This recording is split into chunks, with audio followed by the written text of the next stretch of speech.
Someone जो हमारे साथ जंप करे और हमारे जंप को 2 गुना 3 गुना 4 गुना करे, and that is only possible when we have good relationship. Good का मतलब हेल्दी रिलेशनशिप। मैं चाहता हूँ आप सब मेरे साथ सोचें कि आपके जीवन में 1 2 3 टॉप 3 ब्लड रिलेशन नहीं होने चाहिए। ब्लड रिलेशन को छोड़ के कौन से ऐसे वो 3-4 रिश्ते हैं जो आप 1 2 3 की टॉप 3 की कैटेगरी में रखना चाहते हैं? Please note down their name. Relationship होनी चाहिए, ब्लड नहीं होनी चाहिए। कजिन नहीं हो, फादर मदर ना हो, हस्बैंड टू सम एक्सटेंट हो सकते हैं, बट अगर उनको भी इसके बाहर रखें तो और बेहतर होगा। वो रिलेशन जो आपने खुद बनाया हो स्कूल में, कलीग के साथ, कॉलेज में। हमको जैसा सर ने एक एक्टिविटी की और उसमें हमने ये समझा कि पहले हमने बोतल वाली की, उसमें ये समझा कि उसको जो स्टोन निकालना है उसके लिए एक्सटर्नल सपोर्ट चाहिए होगा। एक्सटर्नल सपोर्ट का मतलब कोई दूसरा साथी। तो वो तब पॉसिबल होगा जब आप अच्छे रिलेशन बनाए, हेल्दी रिलेशन। सर ने जो फुटबॉल से एक्टिविटी की उसमें हमने ये समझा कि वो कितना इंपॉर्टेंट है। अगर वो हमारे साथ जंप करता है तो हमारे जंप को, वो छोटी बोतल बॉल की जंप को मल्टीप्लाई कर सकता है बाय x नंबर। तो इसलिए इंपॉर्टेंस स्टैब्लिश होगी। पर हम अपने जीवन में क्या ऐसे 2 3 4 रिलेशनशिप को नेम कर सकते हैं, याद कर सकते हैं जो आपके अपने पर्सनल रिलेशन रहे हों? Can you note down their name 1 2 3 करके? आप शेयर नहीं करना किसी के साथ, आप बिल्कुल पर्सनल रख सकते हैं इसको। Just note down there and think, just think.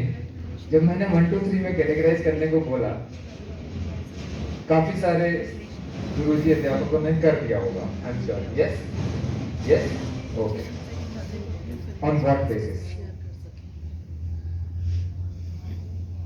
contributed good factor to in us.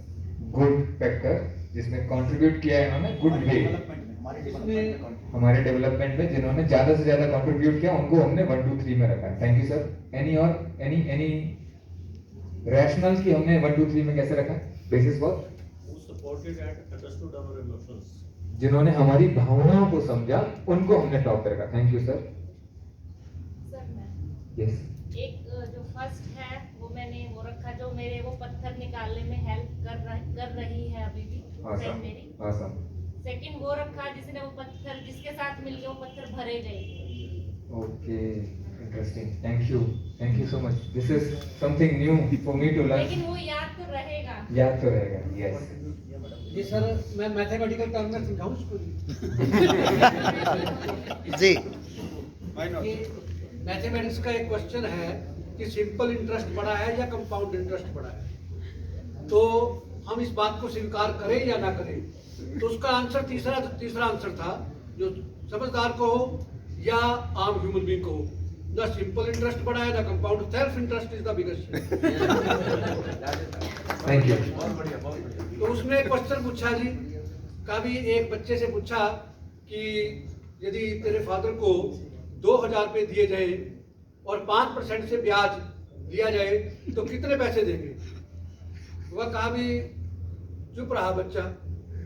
उस बात वाले ने फिर दोबारा पूछा भी कितने पैसे दिए जाएंगे? फिर वह चुप रहा जी। तीसरी बार फिर पूछा जी उससे, कब बता तो सही। कहा सर आप मेरे बाप को जानते, कहा वो देने का ही नहीं कहा। तो self interest is the biggest.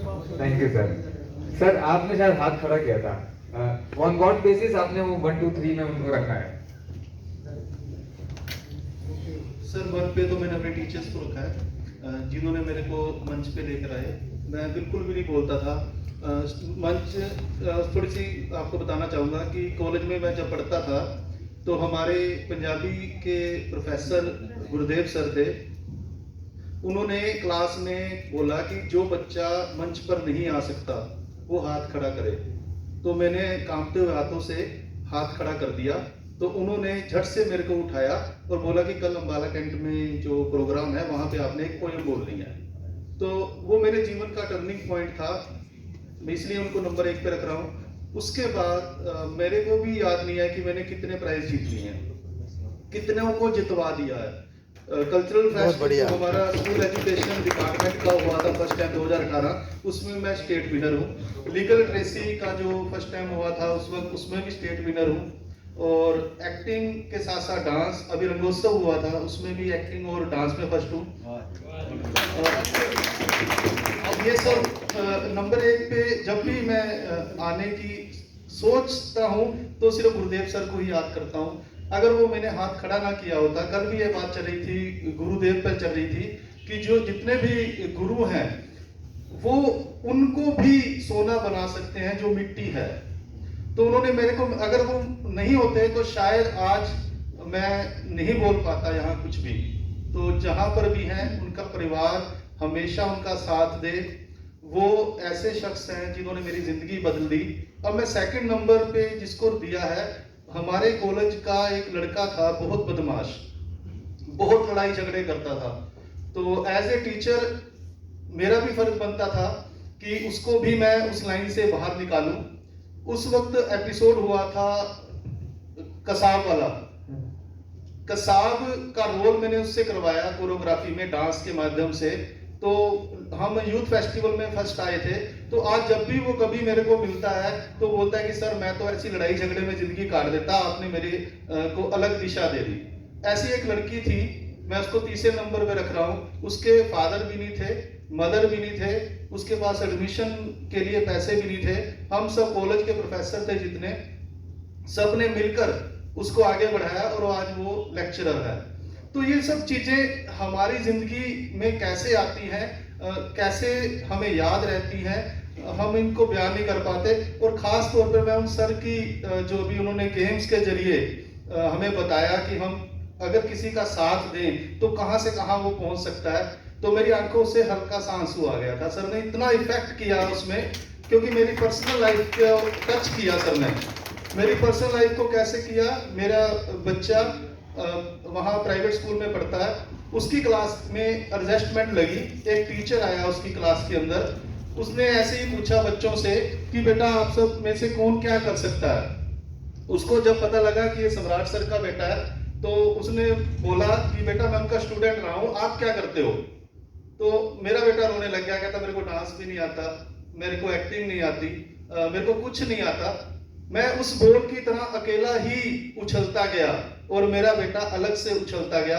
अब सर ने मेरे को एक मैसेज दिया है कि मैं अपने बेटे को उसके साथ ही उछालूंगा, ताकि अगली बार हम नेक्स्ट टाइम आए जब भी इकट्ठे हो तो मैं बता सकूं कि इस मीटिंग के अंदर से मैं लेसन लेकर गया और अपने बच्चे को भी मैंने अपने साथ उड़ाया। Thank you.